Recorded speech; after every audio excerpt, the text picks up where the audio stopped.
बाल स्वरूप में श्री राम जी को उनका बहुत बड़ा महल मिला है। आप लोग कितने खुश हैं और आपके गुरुदेव कितने खुश हैं? देखिए, मेरे गुरुदेव की तो सबसे बड़ी भूमिका ही है। उन्होंने कम से कम 300 से ज्यादा जब ये ऑब्जेक्शन उठा कि राम मंदिर अयोध्या में क्या प्रमाण है कि राम मंदिर वही होना चाहिए या राम जी का जन्म हुआ, तो मेरे गुरुजी ने ही ये सारे प्रमाण दिए। और सबसे बड़ी चीज है कि साधु संतों की आज परम सबसे ज्यादा परिश्रम के कारण आज ये राम मंदिर जो हम सब देख रहे हैं, और वहाँ पर राजनीति के लोग भी जैसे हमारे माननीय प्रधानमंत्री जी, तो सब हम खुश क्यों नहीं होंगे। 500 वर्ष की हमारी तपस्या है, 500 वर्ष का हम सबका ये इतना मेहनत है, कितना लड़ाई किया, कितना हमको परिश्रम करना पड़ा, तब आज जाके हमारे राम जी अपने भवन में विराजे। तो ये तो बहुत ही लोग समाज में आज हिंदू धर्म के ही लोग ये कुछ अनुयायी कहते हैं, वैसे तो वो धर्म के होते नहीं है, लेकिन वो कहते हैं क्या भागवत करने से भोजन मिल जाएगा, भागवत करने से क्या मिलेगा, खाना मिल जाएगा, कमाना तो पड़ेगा ही। जी जी। वैसे लोगों को क्या कहिएगा? देखिए, ये कहाँ लिखा राम कथा में कि कर्म ना करो, बताइए।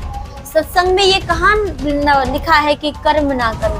भगवान कृष्ण ने कहाँ कहा है कि कर्म ना करो? उन्होंने गीता में भी तो ये कहा है कि कर्म करो, फल की इच्छा मत करो। लेकिन आज हम लोग कर्म करने से पहले आपने एक माला की नहीं और भगवान से पाने के लिए पहुंच जाते हैं दुनिया भर का। हम लोग कर्म छोटा करते हैं, फल की इच्छा ज्यादा करते हैं, इसीलिए हम लोग मात खा जाते हैं। अरे वीरेंद्र कृष्ण शास्त्री के अंदाज में करते हैं या करना चाहते हैं? जी, ऐसा नहीं कि मैं उनकी बराबरी, मेरा इतना वो नहीं है कि मैं उनकी बराबरी कर सकूं। ना मेरा प्रयास है, नहीं, मेरा उनके जैसा बनना बहुत बड़ी बात है। वो दुनिया में एक अलग सितारे हैं।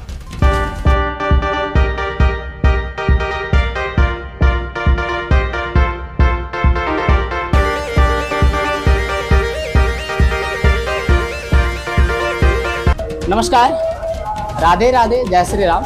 इस वक्त हम भागलपुर के कहलगांव प्रखंड में हैं और ये बरैनी गांव है। यहाँ पर अभी विष्णु महायज्ञ चल रहा है और साथ में श्री राम कथा चल रहा है। और जस्ट हमारे बगल में जो आपको दिख रही हैं, इनका नाम देवी रश्मि किशोरी जी है, जो वीरांगनाओं की पवित्र धरती झांसी से बिलोंग करती हैं और भारत के सुप्रसिद्ध श्री राम भद्राचार्य जी महाराज की शिष्या है। एक बहुत ही गौरवान्वित पल है। वैसे महान संतों की एक अनुभूति, एक अंश हमारे बगल में बैठी, हमारा भी गौरव है। हम फिलहाल इनसे कुछ ऐसी बातें करेंगे, हमारे समाज में धर्म के विरुद्ध फैली हुई कुछ भ्रांतियां दूर करने की कोशिश करेंगे। तो इन सभी बात को प्रारंभ करने से सबसे पहले एक बार आपका परिचय हो जाए माइक पर। राधे राधे, जय श्री कृष्णा, जय श्री सीताराम।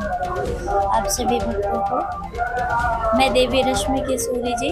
वैसे मेरा निवास तो झांसी उत्तर प्रदेश है, लेकिन मेरे शिक्षा दीक्षा श्री धाम वृंदावन से भी वहाँ से आशीर्वाद गुरुदेव जी का प्राप्त हुआ है।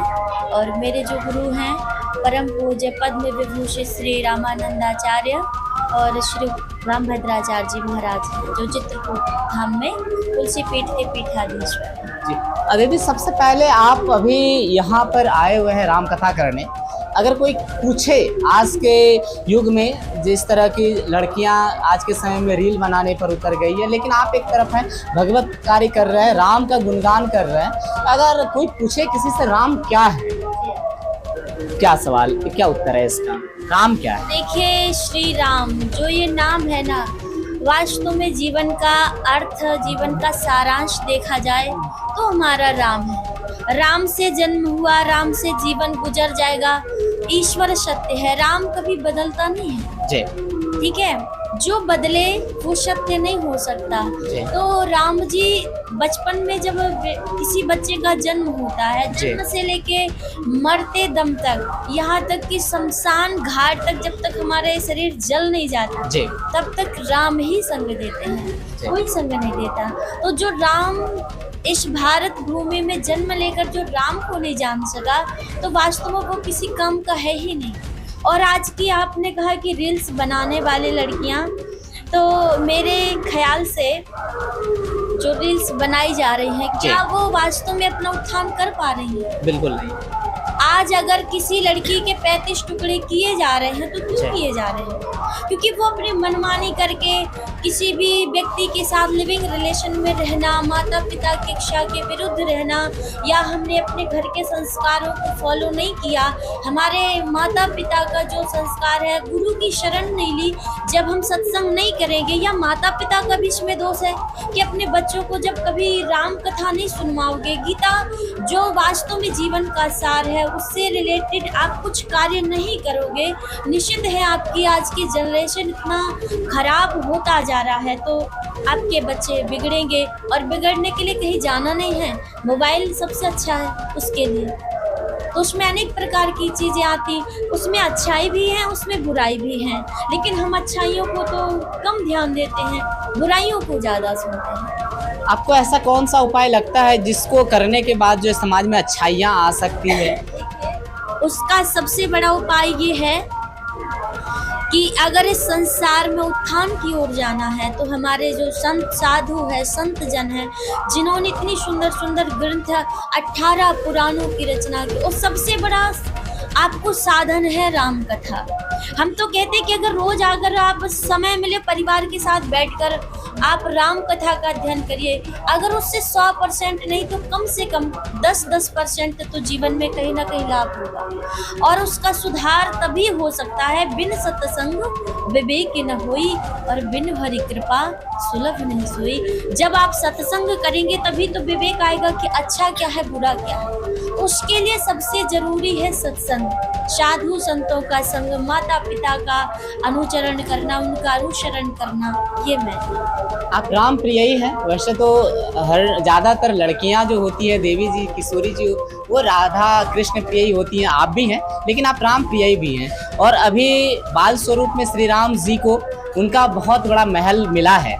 आप लोग कितने खुश हैं और आपके गुरुदेव कितने खुश हैं? देखिए, मेरे गुरुदेव की तो सबसे बड़ी भूमिका ही है जी। उन्होंने कम से कम 300 से ज़्यादा जब ये ऑब्जेक्शन उठा कि राम मंदिर अयोध्या में क्या प्रमाण है कि राम मंदिर वही होना चाहिए या राम जी का जन्म हुआ, तो मेरे गुरुजी ने ही ये सारे प्रमाण दिए। और सबसे बड़ी चीज़ है कि साधु संतों की आज परम सबसे ज़्यादा परिश्रम के कारण आज ये राम मंदिर जो हम सब देख रहे हैं, और वहाँ पर राजनीति के लोग भी, जैसे हमारे माननीय प्रधानमंत्री जी, तो सब हम खुश क्यों नहीं होंगे? 500 वर्ष की हमारी तपस्या है, 500 वर्ष का हम सबका ये इतना मेहनत है, कितना लड़ाई किया, कितना हमको परिश्रम करना पड़ा, तब आज जाके हमारे राम जी अपने भवन में विराजे, तो ये तो बहुत ही ज़्यादा खुशी का वो अवसर है। कृष्ण लला भी अपना महल का इंतजार कर रहे हैं, क्या कहिएगा? जी हाँ, वृंदावन में परम पूज्य श्री देवकी नंदन ठाकुर जी महाराज हैं, और भी कई साधु संत जन हैं जो पूर्ण रूप से मथुरा में कृष्ण भूमि के लिए सब लगे हुए हैं। और मेरा कहना यह है कि जब हम लगे रहेंगे तो आज नहीं तो कल सफलता तो मिलेगी। तो पर्याप्त साक्ष्य अपने गुरुदेव के पास है कि वहाँ से संबंधित वो पूरा कोर्ट में प्रस्तुत करेंगे? मेरे गुरुजी जी, मेरे गुरुजी का कथन ये है कि अगर हमने राम मंदिर के लिए 300 से ज़्यादा प्रमाण दिए हैं तो वो इससे भी ज़्यादा प्रमाण, जैसे उन्होंने राम जी के लिए प्रयास किया है, उनको खुलकर कहना है, वैसे वो कृष्ण मंदिर के लिए भी करेंगे। एक बात है, आप कह रहे हैं समाज में अगर अच्छाई लाना है तो भगवत में जाना पड़ेगा, राम कथा में जाना पड़ेगा, लेकिन कुछ लोग समाज में आज हिंदू धर्म के ही लोग के कुछ अनुयायी कहते हैं, वैसे तो वो धर्म के होते नहीं है, लेकिन वो कहते हैं क्या भागवत करने से भोजन मिल जाएगा, भागवत करने से क्या मिलेगा, खाना मिल जाएगा, कमाना तो पड़ेगा ही। वैसे लोगों को क्या कहिएगा? देखिए, ये कहाँ लिखा राम कथा में कि कर्म ना करो? बताइए, सत्संग में ये कहाँ लिखा है कि कर्म ना करो? भगवान कृष्ण ने कहाँ कहा है कि कर्म ना करो? उन्होंने गीता में भी तो ये कहा है कि कर्म करो, फल की इच्छा मत करो। लेकिन आज हम लोग कर्म करने से पहले आपने एक माला की नहीं और भगवान से पाने के लिए पहुंच जाते हैं दुनिया भर का। हम लोग कर्म छोटा करते हैं, फल की इच्छा ज़्यादा करते हैं, इसीलिए हम लोग मात खा जाते हैं। अरे भगवान तो कहते हैं कर्म करो, जब हम भगवान की शरण में रहेंगे कर्म करने का ज्ञान कहाँ से आएगा? अच्छा कर्म करें कि बुरा करें, ये तो सत्संग से मिलेगा। जी। तो सत्संग जब सुनोगे नहीं तो आप तो किसी जीव की हत्या भी कर सकते हो जब आपको ज्ञान नहीं है। आप तो मदिरा का भी बिजनेस करके आप पैसा कमा सकते हो, क्योंकि आपको तो पैसे से काम है, आपको धन से काम है, आप कुछ भी कर सकते हो। तो मेन आपको ये उद्देश्य कहाँ से मिलेगा, अच्छा कर्म करे कि बुरा, ये तो सत्संग से ही मिलेगा। इसीलिए गुरु की शरण परम आवश्यक है।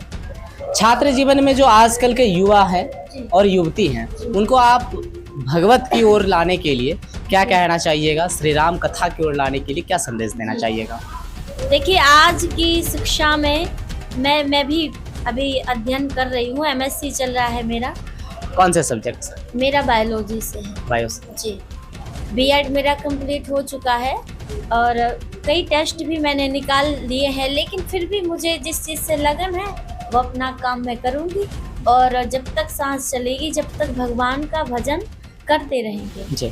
तो देखिए, आज की शिक्षा जो है वो हम शिक्षा लें, लेकिन उस शिक्षा के साथ साथ अध्यात्म बहुत जरूरी है, क्योंकि अध्यात्म हमारे हृदय का दर्पण है।